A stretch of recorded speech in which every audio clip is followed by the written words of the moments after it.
Good. All that work for that. All right, Kim Stricker, if you want to come up here, and Abby, we'll do a quick Q&A, see if you guys have any questions. What kind of underwater camera were you guys using? Jeremy, that was your camera. We were using Lumix Panasonic camera for the underwater footage with Ealovega housing, scuba housing. Did a lot of research online, and that supposedly was the best camera for getting some nice tight shots. And you'll see in my presentation in a minute how good some of the shots can look when the water clarity is at its best. That wasn't the case where we were at. You know, it was kind of murky, and that kind of adds the ambience. So, good question. Anyone else a question? Where was it filmed at? You guys can just, I'm not running around. We can hear you. I'll set this here. Union Lake. Indian Lake? Union Lake. How was it to jump in?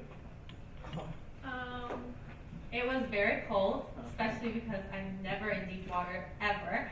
So it was definitely a very new experience, but it was fun because I think I was a little scared of being in deep water, so it added to helping act like I was being scared in the water. It wasn't that. So who was directing you to do what you needed to do? Jeremy, Jeremy? Okay. with Kim's support.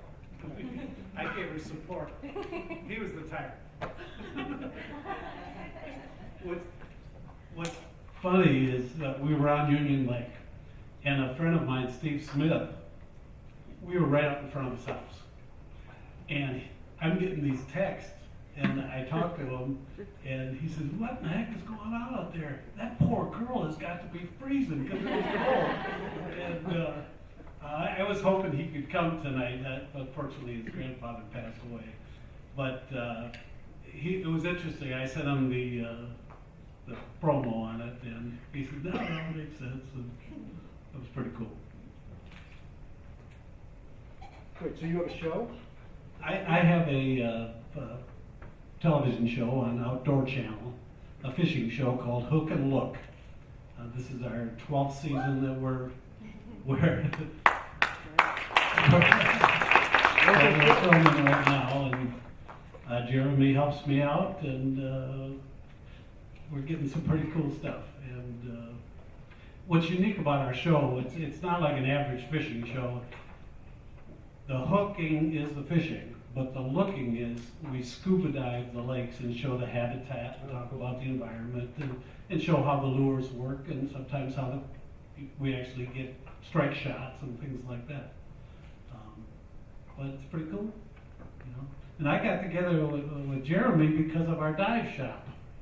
They said, "You got to get to know this guy. He's a diver and he's a shooter, and he teaches video production." And it's worked out pretty. He does more money as does me. One hats tonight. Professional. What's the banana monster made out of? What was the monster made out of? Well, actually, we have another special guest tonight. Bring it out here for a minute. That looked like an old toy from the 80s. Watch out, Abby.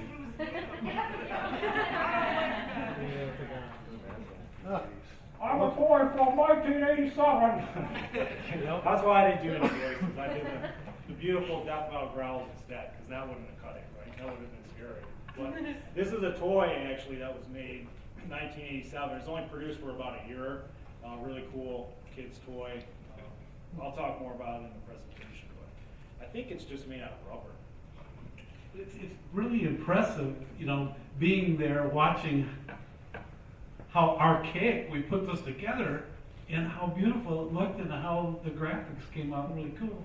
I could say Jeremy has lived in the basement for the last month, and I'm so impressed with how this has turned out. Yes. Yeah, it's fun. You got to be passionate about your work. You got to do something fun, otherwise you're not going to put much effort into it. So that's something I'm a big advocate for. Is if you're going to work on a project, do something fun. You know, like working with Kim on Hook and Look is fun. If it wasn't fun, then I would do something else. I'll be a lawyer, probably make more money or something. How long did it take to And so Abby is filmmaking, or not making, but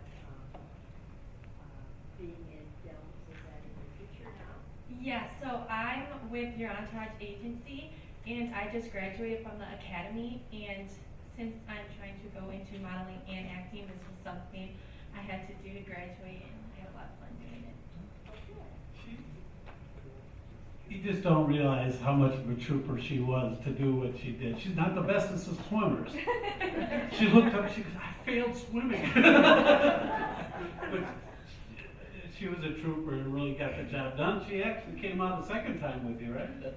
Yeah, and I'm gonna talk about it in the Okay. presentation. How many takes did you have to do falling in the water there? Is that just one take? That was one take, but the underwater footage and the other fight sequences, we'll just say that it was more than one take. So the original falling in, that was her falling in the first time. We went Right, to the one on the boat was the original one where she fell in Yeah. the water. All the other shots of her in the water were from the second day of production. That was a pretty restrained scream there from falling in. but- Yes. Nuanced, I should say. Yeah. Nuanced. I didn't notice, was her lips blue? It was cold that day. Great job. Oh, how long did it take to produce the film?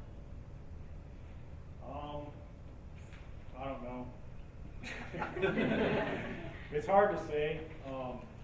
It didn't take too long to write, and then, found some actors, called Kim who were working on the show, and he was interested in it, he liked the idea, so he came out, contacted another Kim at Your Entourage agency, and then she gave me some information to some different actresses, and then we chose Abby, and then we shot it in a day. We pretty much had everything done.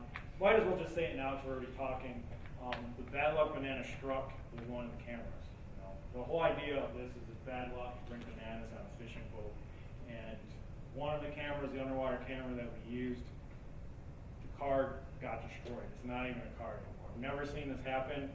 I've been doing this for 20 years or so. I used to be on tapes, but now I've been on cards for quite a while. Never seen a card completely disappear. I've seen corrupt cards and so on. The card is non-existent. Plug it in the computer, different card readers, it is no longer a card.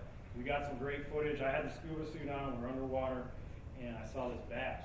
I swam up to it with the boggin, like this, and I saw it, and I had to turn around and frame perfectly, and I was so excited. Got home, transferred all the footage, tried to transfer the footage. That didn't come out. So that was the Bad Luck Banana striking. It's real, folks. Gary? What is your intended market for this production? Your show, I assume, but PSA kind of thing. Where do you plan on showing? That's right. So I'm going to talk a little bit more about it, but yeah, we're going to put this up on YouTube after tonight. We're premiering it here, talking about it. Eventually, we might have kind of a behind the scenes tonight, and hopefully Rick gives us permission to put some of his stuff online too, perhaps, and then we'll have that stuff online later on that can be viewed in the future. So we tend to expand the audience a bit, but it's kind of about learning about visual effects, special effects, stuff you can do for real. Visual effects are great in doing CG stuff, but let's face it, we can't all hire 1,000 people to put together Toy Story or whatever these movies are. They're all CG. But we can play with puppets and do stuff and add some graphics to make it pretty cool. And so that's kind of what we're trying to showcase, is that you can add a few puppets, do a few practical things, and you can use basic programs like Adobe software, and you can do something pretty fun. So it's entry-level people, and also I'm going to expand about the invasive species nature of it. I'll talk about that in the presentation. Even the simple things you pointed out about the bend in the rod, it was cool. I mean, it needed that. Yeah. Because we didn't have a fish on, we had to deal with. We had to get it done quickly. I mean, it was cold. She was freezing. She was putting on robes in between takes and stuff. It was raining, so we needed to get those shots done quickly. And we wanted to do the real rod bending, just didn't have enough hands on both. I mean, when we shoot hook and look, there's 1 or 2 camera boats. For this, we only have 1 boat, and there's not a lot of space. Scuba gear, camera gear, audio gear, all kinds of stuff. We don't have room to have extra people on a boat for doing stuff. So sometimes you gotta fix it in post. Impressive. Any other questions? Yeah. How did you get the creature in that shot to scurry forward really quick? I'm gonna show you guys in the presentation. Where? Did you have to get like a filming permit to film there? I don't believe in filming permits. Ask questions later. Yeah. So, no, I mean, in that particular lake, we didn't need to. It's just a public lake. So if you're on public property, you know, like water, people don't own water. You know, if you're on the land, that's a different story. But it was, you know, public lake. We went to a public launch. So if we were filming on the launch per se, I don't know, maybe we'd have to get permission. If it was a national park, If it's a national park. Right? Yeah. you'd have to pay a fee. Trust me, I've done it. So, yeah. Yeah, we dotted our i's and crossed our t's. That's a good point, though. What about a metro park? All right, well, thank you